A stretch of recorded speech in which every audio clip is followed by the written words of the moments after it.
Hola chicos, este es un pequeño tutorial sobre el tema de descomposición vectorial, en el que determinamos las componentes horizontales y vertical, o sea, horizontal y vertical de un vector.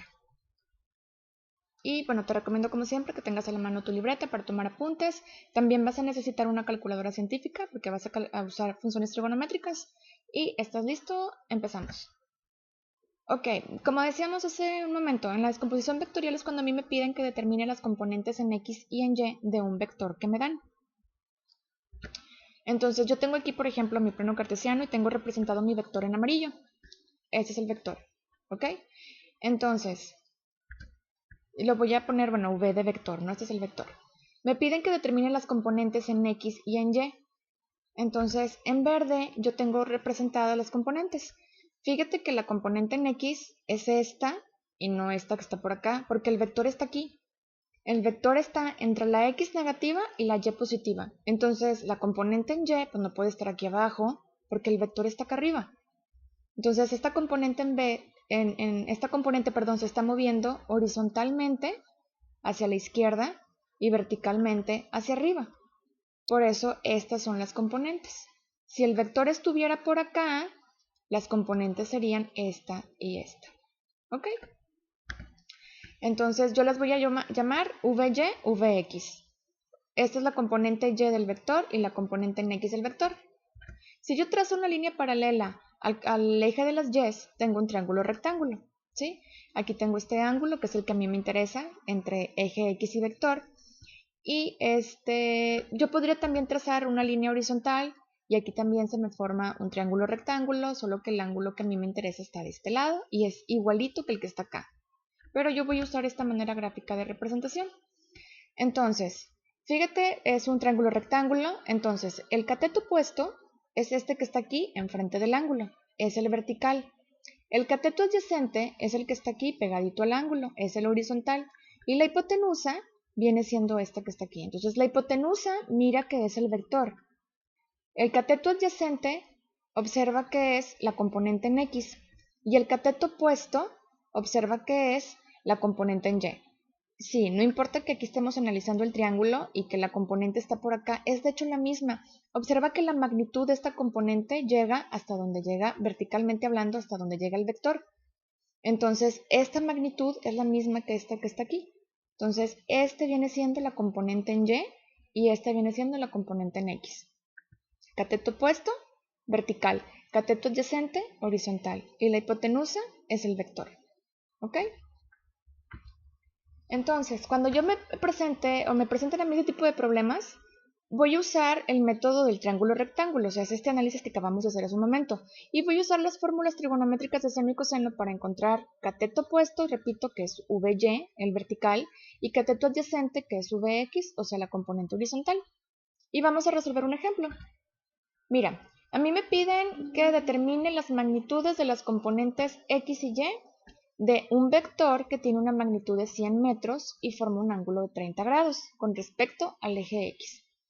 Entonces, cuando a mí me dan un problema, tengo que analizar qué información me están dando y visualizar, de preferencia representar gráficamente, en el caso que lo que sea requerido, tengo que hacerlo. Si no, bueno, puedo omitirlo, ¿verdad? Pero es importante que, ahorita que estoy aprendiendo, pues que lo represente. Entonces, mira dónde tengo el eje perdón, dónde tengo representado el vector. Ahora, ¿cómo sé que estuvo en el primer cuadrante y no en el segundo, tercero o cuarto? Ah, bueno, pues porque fíjate qué me están diciendo. Me dicen que forma un ángulo de 30 con respecto al eje X. Entonces, aquí está un ángulo de 30 respecto al eje X. No me dicen que es con respecto al eje X negativo, ni nada. Entonces, bueno, y acuérdate que los ángulos los medimos desde el eje X positivo en contra de las manecillas del reloj, ¿ok? Entonces, por eso yo sé que está ubicado aquí este componente, perdón, este vector. Y me piden que determine las componentes X y Y. Entonces, esta va a ser la componente en Y esta va a ser la componente en X porque el vector está entre este lado de las X y este lado de las Y, ¿ok? Entonces, este vector tiene un valor de 100, una magnitud de 100 metros. Y aquí están sus componentes, Vx, Vy. Lo mismo, yo trazo una línea paralela al eje vertical, tengo un triángulo rectángulo, ese es el ángulo que a mí me interesa. El cateto opuesto es la componente vertical y cateto adyacente es la componente horizontal. Y la hipotenusa viene siendo el vector. Entonces, voy a usar las fórmulas de seno y coseno, habíamos dicho hace un momento, para poder calcular. La hipotenusa ya la conozco, vale 100, ¿ok? El ángulo también, vale 30. Lo que no conozco es el cateto opuesto, o sea, VY, ni cateto adyacente, o sea, VX. Entonces aquí ya estoy sustituyendo con las etiquetas que tiene aquí mi representación. En vez de hipotenusa estoy poniendo V y en vez de cateto opuesto estoy poniendo VY. Lo mismo para coseno, ¿ok? Con las etiquetas que tiene mi triángulo que dibujé aquí. Voy a despejar, como me interesa calcular la componente en Y y la componente en X, pues las voy a dejar solas de este lado de la ecuación y voy a pasar este vector al otro lado de la igualdad multiplicando. Este vector también va a pasar al otro lado multiplicando y por eso me queda así: V seno de teta igual a VY, V coseno de teta igual a VX. Yo sustituyo, ya sé que V vale 100 y que teta vale 30. Resuelvo y llego al resultado de que la componente en Y vale 50 metros porque esas eran las unidades que me daban, y la componente en X son 86.6 metros. Ahora vamos a analizar, para no hacerlo nada más mecánico, vamos a analizar, esta componente en Y está positiva, esta componente en X me salió positiva también. Vamos a ver si tiene sentido. ¿Dónde está la componente en Y? Pues hacia el norte, o sea, arriba, en el lado positivo de la Y, entonces es correcto. ¿Esta componente X dónde está? Pues hacia el este, o sea, hacia la derecha, en el lado positivo de las X, entonces es correcto este valor. Entonces podemos confirmar que fue correcto el procedimiento. Vamos a hacer otro problema que está un poquito más revuelto en cuanto a la redacción. Bueno, no revuelto, está un poquito confuso, pero hay que analizar bien y es el mismo procedimiento. Nos piden que determinemos las componentes de un vector de magnitud de 100 y cuya dirección es de 50 grados hacia el sur-oeste. Entonces yo represento el vector. Lo estoy poniendo aquí porque, bueno, la misma redacción me dice que va hacia el sur-oeste, entre el sur y el oeste, o sea, entre el sur y el oeste. Aquí está el vector. Y ya sé que vale, o que tiene una magnitud de 100. Y me piden las componentes en Y y en X. Y otra vez, esta es la componente en Y porque este vector baja. Entonces tiene que estar hacia el sur. Este componente en X va a la izquierda porque me dice que va hacia el oeste. ¿Ok? Este vector se mueve hacia el oeste. Entonces, estas son las componentes X y Y. Trazo la línea paralela, ya sabes, tengo mi ángulo, cateto opuesto vertical, cateto adyacente la horizontal y la hipotenusa viene siendo el vector. Nada más que mucho cuidado. Primero, ¿cómo sé que los 50 grados son entre eje X y vector y no entre eje Y y vector?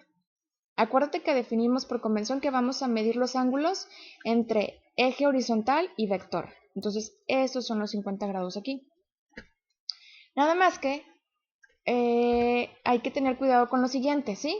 Y ahorita vamos a ver la implicación que tiene esto. Recuerda que los ángulos los empezamos a medir a partir del eje X positivo, en contra de las manecillas del reloj. Entonces, esto vendría siendo, de aquí a aquí son 180, más estos 50 son 230. Entonces, este ángulo mide 230. También podemos decir que mide 50 grados respecto al eje X negativo, ¿ok? Pero tenemos que decir la referencia. Y vamos a ver por qué. Mira, uso las mismas fórmulas de ahorita, seno y coseno, y ya le puse las etiquetas que yo tengo, ¿sí? VY componente en Y, V vector. VX componente en X y V vector. Despejo, ya sabes, paso multiplicando el vector para cada fórmula y aquí nos vamos a detener. ¿Cuál ángulo uso? ¿50 o 230? Vamos a ver qué pasa si uso cada uno. Si uso 50, fíjate que el resultado de seno de 50 es positivo. O sea que cuando yo lo sustituyo en esta ecuación, este valor de componente en Y va a ser positivo. Si yo llegara a usar seno de 230 y lo sustituyo aquí, es negativo. Entonces, este valor de la componente me va a dar negativo. Checa que es el mismo valor. La única diferencia entre seno de 50 y seno de 230 es un signo. Lo mismo para coseno. Coseno de 50 es menos 0.6427 positivo y coseno de 230 es menos 0.6427. Entonces la diferencia es nada más el signo. Y te repito, si yo llegara a sustituir coseno de 50 aquí, este valor me va a dar positivo. Si llego a sustituir coseno de 230 aquí, el valor me va a dar negativo. Ahora vamos a ver, bueno, ¿cuál uso? Vamos a analizar, como te decía hace un momento, ¿dónde están las componentes ubicadas? Esta componente en X, fíjate que está a la izquierda del origen, ¿sí? O sea, está en el lado negativo de las X, entonces yo espero que sea negativa. Entonces, pues voy a usar el seno de 230, o sea, el que se mide desde el eje X positivo hasta donde está el vector. Ahora, ¿dónde está VY? Fíjate que está en el lado negativo de las Y porque va hacia el sur. Entonces, pues tiene sentido que yo use coseno de 230. Y son las que voy a utilizar. Entonces, si yo sustituyo con 230 para la fórmula de seno y coseno, pues ya te había comentado que me van a dar resultados negativos. Y estos son los valores. Ahora, como decíamos que el coseno de 50 era el mismo que coseno de 230, y lo mismo para seno, lo único era el signo, entonces yo puedo usar coseno de 50 también, nada más que al final tengo que comprobar si tiene sentido o no con mi gráfica. Si yo hubiera usado aquí seno de 50, este resultado hubiera sido positivo, el mismo pero positivo, y aquí el mismo pero positivo. Entonces yo puedo agregarle al final el signo negativo. Pero como es probable que cuando estamos resolviendo problemas, ejercicios, se nos pueda omitir o podamos omitir este paso, entonces lo recomendable es, bueno, desde un principio sustituyo con el ángulo medido desde eje positivo, eje X positivo, y así ya no me preocupo por el signo, porque solito la ecuación o la fórmula sola me va a dar el signo que tiene que tener. Ya nada más compruebo que esté bien. ¿Ok? Entonces, bueno, mi recomendación es use siempre el ángulo medido desde el eje X positivo porque se te puede olvidar, si usas este ángulo, se te puede olvidar poner los signos o corregir los signos al final.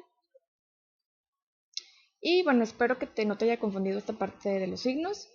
Y ahora es tu turno, te dejo este reto. Ya sabes que los retos son acumulables, que no son transferibles. Y vas a determinar los componentes de un vector de magnitud de 80 y cuya dirección forma un ángulo de 60 grados hacia el noroeste.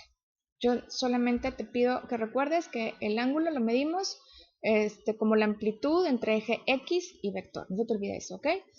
Y espero que te haya quedado un poco más claro este tema y no me resta más que agradecerte tu atención.